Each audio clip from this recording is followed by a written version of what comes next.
कहानी की शुरुआत में हमें एक बूढ़ी औरत को दिखाया जाता है जो कि अपनी ग्रैंड डॉटर को एक कहानी सुनाने वाली होती है।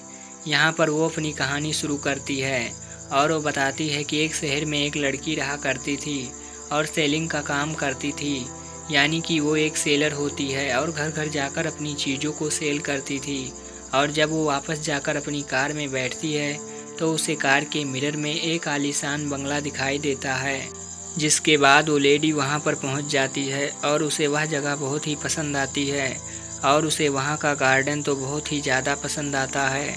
जिसके बाद वो लड़की महल के अंदर जाती है और उसे कोई भी नज़र नहीं आता है और वो महल पूरी तरीके से खाली होता है। वो देखती है कि चारों तरफ बहुत बड़ी बड़ी वह अजीब तरह की मशीनें होती हैं और इस जगह को देखने के बाद ऐसा लगता है कि बहुत सालों पहले यहाँ पर किसी तरह के एक्सपेरिमेंट किए जाते थे। जिसके बाद वो महल में ऊपर की तरफ जाने लगती है और उसे कुछ आवाज़ें भी आती हैं। जिसके बाद वो लेडी आवाज़ देकर उसे अपने पास बुलाने लगती है और इसके बाद वो आवाज़ सुनकर इस लेडी के पास आने लगता है। यहाँ पर उसे देखने के बाद वो काफ़ी डर जाती है, क्योंकि यहाँ इस आदमी ने अपने हाथों में बहुत से औजार लिए होता है। लेकिन तभी वो आदमी बोलता है कि रुक जाओ, मुझे यहाँ छोड़कर मत जाओ। और जब वो लेडी उसे गौर से देखती है तब उसे पता चलता है ये कोई इंसान नहीं बल्कि एक रोबोट है और उसके हाथों में कोई औजार नहीं है बल्कि उसके खुद हाथ ही हैं। फिर ये लेडी उसका नाम पूछती है, जिसके बाद वो अपना नाम एडवर्ड बताता है और ये रोबोट बताता है कि मैं बस एक रोबोट हूँ और मैं पूरी तरीके से कंप्लीट नहीं हूँ और किसी वजह से मुझे पूरा नहीं बनाया गया। अब ऐसा सुनने के बाद इस लेडी को काफ़ी दुख होता है और कहती है कि मैं तुम्हें यहाँ अकेला छोड़कर नहीं जाऊँगी और उसे अपनी कार में लेकर जाती है, जिससे एडवर्ड काफ़ी खुश होता है क्योंकि ये पहली बार उस बंगले से बाहर निकल कर आया होता है। फिर हम देखते हैं कि वो लेडी उसे अपने घर पर लेकर आती है, जिसके बाद उसे एक नया कपड़ा पहना देती है और उसके बाद डिनर के टाइम उसे अपने पेरेंट्स से मिलवाती है। यहाँ पर वो एक रोबोट होता है, इसलिए उसे खाना खाने में मुश्किल हो रही थी क्योंकि वो इंसानों की तरह बिल्कुल नहीं खा सकता था। अगले दिन हम देखते हैं कि उसके हस्बैंड गार्डन में कटिंग कर रहे होते हैं। तभी यहाँ पर एडवर्ड भी आ जाता है और यहाँ पर वो अपने हाथों की मदद से पौधों को काट कर बहुत ही प्यारी डिजाइन दे देता है, जो कि बिल्कुल एक डायनासोर की तरह दिख रहा होता है।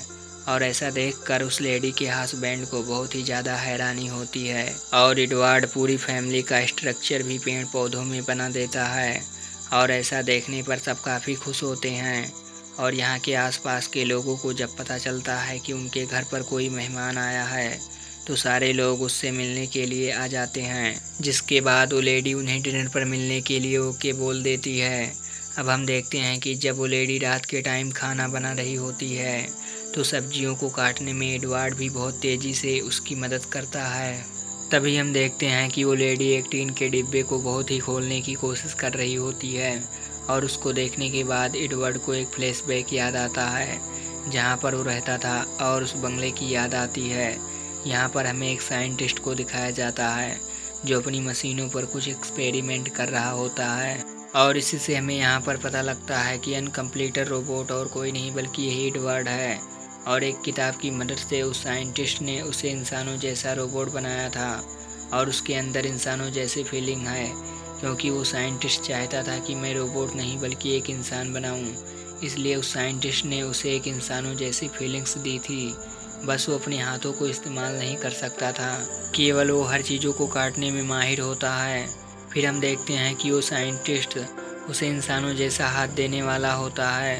तभी यहाँ पर एक पार्टी रखी जाती है और इन लोगों को एडवर्ड में बहुत ही ज़्यादा दिलचस्पी होती है, इसलिए लोग एडवर्ड के साथ बहुत ही इंजॉय करते हैं। अब ये कहानी प्रेजेंट में आती है जहाँ पर हम देखते हैं कि एडवर्ड सो रहा होता है। तभी उस लेडी की बेटी वहाँ पर आती है जो काफ़ी दिनों बाद वापस अपने घर पे आई होती है और यहाँ पर ना वो एडवर्ड को जानती थी और ना ही उसको कुछ पता होता है। और अब एडवर्ड इसे देखने के बाद काफ़ी डरा और असहमा हो जाता है और जब वो अपना मेकअप हटा रही होती है तभी इसे वहाँ पर एडवर्ड दिखाई देता है और उसे देखने के बाद बहुत ही डर जाती है। जिसके बाद वो चिल्लाते हुए अपने रूम से बाहर आ जाती है। फिर उसके मॉम डैड भी मिलते हैं और उसे समझाते हैं और एडवर्ड से इंट्रोड्यूस भी करवाते हैं। उसके बाद हम देखते हैं कि एडवर्ड अपने पड़ोसी के एक ट्री को काट रहा होता है।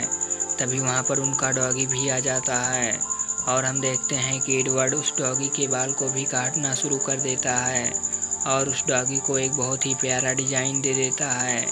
और ऐसा देखकर डॉगी के मालकिन को काफ़ी अच्छा लगता है और ऐसा देखकर बाकी सब लोग भी अपने डॉगी को लेकर उसके पास हेयर कट करवाने के लिए आते हैं। और यहाँ पर एक लेडी कहती है, क्या तुम मेरे भी बाल काट सकते हो?